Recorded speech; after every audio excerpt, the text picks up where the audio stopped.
Hi guys, welcome once again to my channel, and I'm so excited to share this information with you on what my perception and understanding is of mental health, mental unwellness, mental health disorders, where they come from, and so on and so forth. I have mentioned before that for me it's not all doom and gloom, and in my organization Soul Foundation we really want to bring that lightness to this heavy, dark, dense, doom, gloom topic. So recently I was laboring to explain myself to a friend of mine, and I wanted, first of all, to be very mindful and respectful of everyone who is going through a mental health challenge, who has been through it, who has been affected by it in one way or another. So I was being very careful with how I'm explaining, and I was struggling to contain the excitement that comes with discussing this topic. So I was trying to say to him that when we choose to look at mental health disorders from the disorder itself, from depression, when you see somebody and say that person is suffering from anxiety, that person is suffering from depression, and so on and so forth, we tend to treat and try and fix the depression, fix the anxiety, or focus there. Yet we should immediately start thinking, where is it coming from? Why is it presenting itself? So in one of the other videos I did, I said that we come from a certain place, we go through certain, small things in our lives that we do not quite deal with. They could be negative. They could just be things that we do not understand. We don't deal with them. They start to pile, and then when we stay in a certain place for too long, that is where the sickness starts to come in. So that's what I want to talk about today. And so I'm explaining to this guy, and I'm saying to him that when we have a challenging situation in our lives, not necessarily bad, sometimes it is the feeling that comes out of that situation is actually a bad feeling. But I don't believe that situations are either bad or good. It's how we look at them, how we respond to them, where we are in our lives, and so on and so forth. So when something is happening to us, there's a reason why it's there. And sometimes there is a transition that is happening. I'm going to give an example. If I'm at a job and I have goals on this job, and I want to grow from position A to position F, there are steps that I'm going to have to go through. When I get into the job at position A, I will give of myself and really work.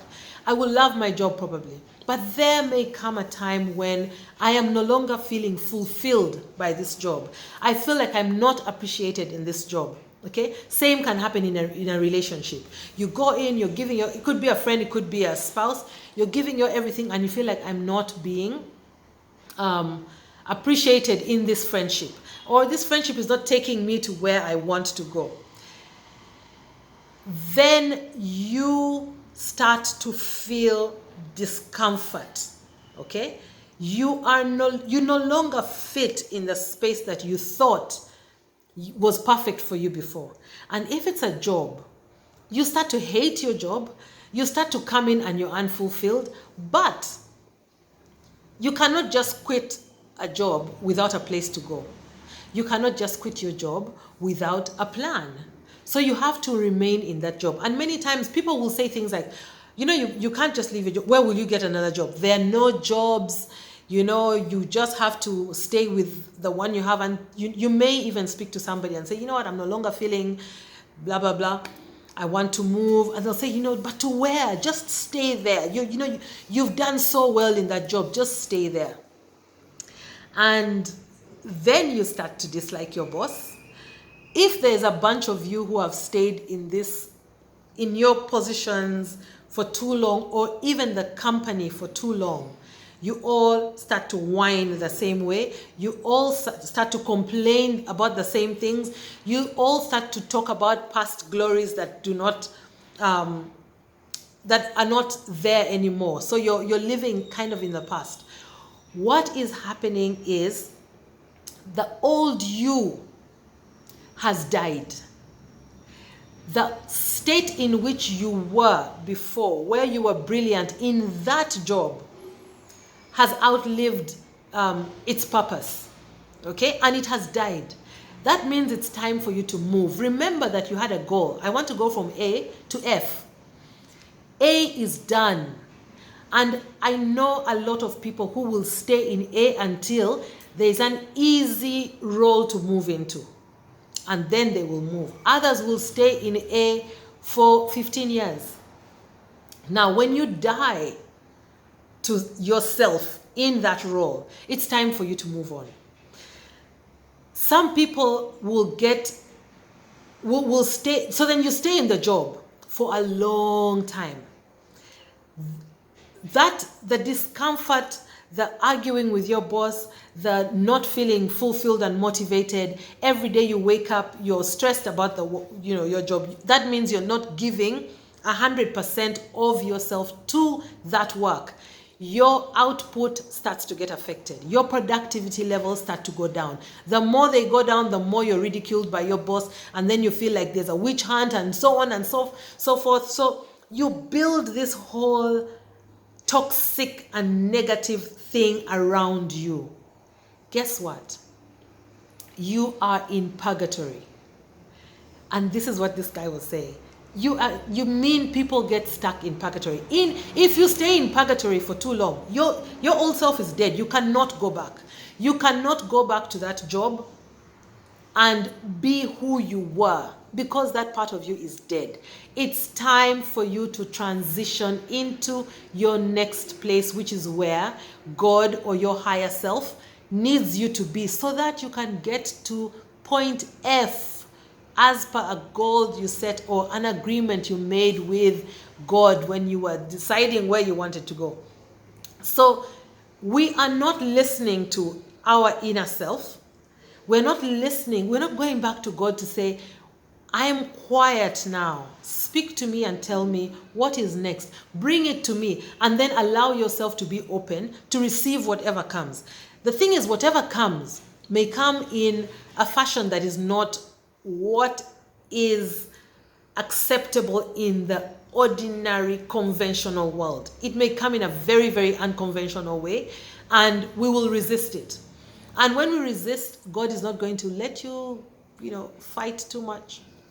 So you will stay where you are, okay? And now you will start to suffer. And in this purgatory, you are supposed to stay for a brief moment, transition to your next place. Now, while I was thinking about, bringing this conversation forward, I thought purgatory it's more of a Catholic thing.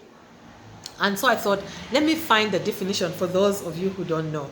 This is the Britannica dictionary.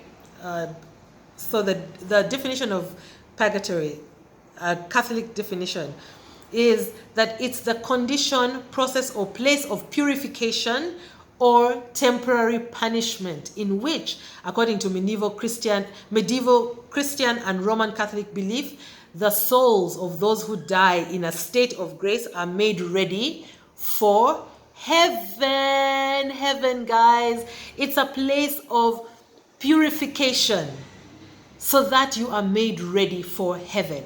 Some may look at it as a place of punishment. I don't believe it's punishment. It's just how you feel. Because punishment will come from, or at least a good punishment, will come from a place where they say, let me present to you the picture of this scenario. This is what would have been most ideal. This is what you did. And because you did not do it that way, this is the result. Normally we call that punishment. But for me, it's learning. And you're learning by having to look at where you may have fallen short or where your actions did not match up to what was required for you to get to a certain place. So while the world calls it punishment, I call it learning. It's a place where you understand that, okay, my behavior is this way, and because of that, I'm not able to progress to this position or to this place. And even though I am now in purgatory and I'm going to the next place, even though I'm in a space of transition, even though I have died to my old self, I have to be aware of these things that may hinder my progress in future so that I can work on them. So when that happens, when you come out of that purification state in purgatory, you go to heaven. Heaven at this point could be your state B or point B. It could be your point C. It could even be your point F. But if you do not, in the period that you are in purgatory, in the period that you're in that transitional phase, if you do not stop and look at what is presented before you, to say, this is where I'm coming from, this is how much I've grown, these are the areas that I am doing very well, these are the areas where I need to do better or need to be aware of, because they can lead me a certain way. If you do not do that and you're just afraid, saying, where am I going? Why aren't I feeling satisfied anymore? I want to stay in a place that is familiar. I want to stay in the past, the place that I'm not relevant anymore. But because it's the only thing that you know, you want to stay there, and yet you are not fit for that place anymore. So you're not happy. You're afraid of where you're going. Because you get too comfortable, you're afraid of where you're going. And this could be in so many spheres of our lives, in those relationships that we're in. It could even be that I no longer, a situation has presented itself because I have grown emotionally, I have matured mentally, I have matured physically, I have matured financially, that I can deal with certain situations. When the situations present themselves, that work that you're supposed to do in that place is supposed to help transition you to your next phase or next level. And because we don't know what to do in that transition phase, we stay there for too long and we become miserable. We become sad. It could even be the same when somebody has passed away. We all feel and appreciate that when we've lost a loved one, we're supposed to grieve, right? They have died, like literal death. They are not with us anymore. But I know from factual experience that death is not the end. Okay, I lost one brother. I thought, I learned a lesson from it and I was very happy. I lost a second brother within a space of, in a space of 3 years. And the second death just really brought it home for me, because I allowed myself to be weak and vulnerable before God. I said, you teach me what you're teaching me. So even when we have lost somebody, we have to go through the process of grieving that loss. But after we've grieved the loss, we say, what does it mean to me? What does life want me to learn about my existence, about my experience with that person? What do I learn from their lives? What do I learn from my life interacting with them? What then do those lessons do for me going forth into the next phase of my existence? If you don't do that, you will stay in that state of purgatory, in that state of transition. You'll stay in that middle place. Somebody has died, so maybe we always say, oh, a part of me died with that person. Yes, a part of you has died, and it's time for you to move to the next level. Embrace the next part of you. So when we don't allow ourselves to process what is happening in that transition phase, in that purgatory, we cannot proceed to our heaven. And if we stay in purgatory for too long, then we get sick. If we stay sad for too long, then we get into a state of depression. If we stay angry for too long, then we start having anger issues. Then we start having anxiety. Then we start going off and using substances, because we are not stopping and looking at what is happening, what is being presented before us to learn and understand so that we move, okay? And you'll hear people say all kinds of things. Oh, it's too painful. It's too, yes, it's painful because it needs to be painful. This is what they call the punishment.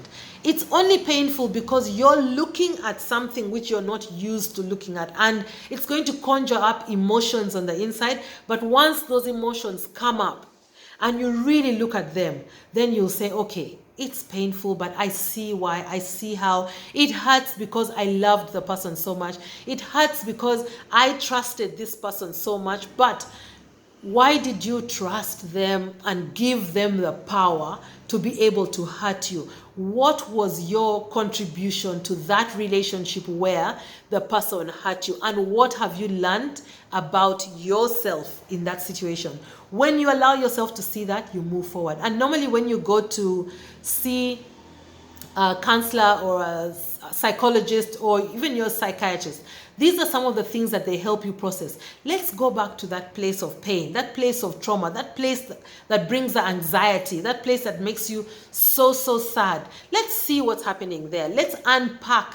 Let's, take the parts together and just study what it's saying about you.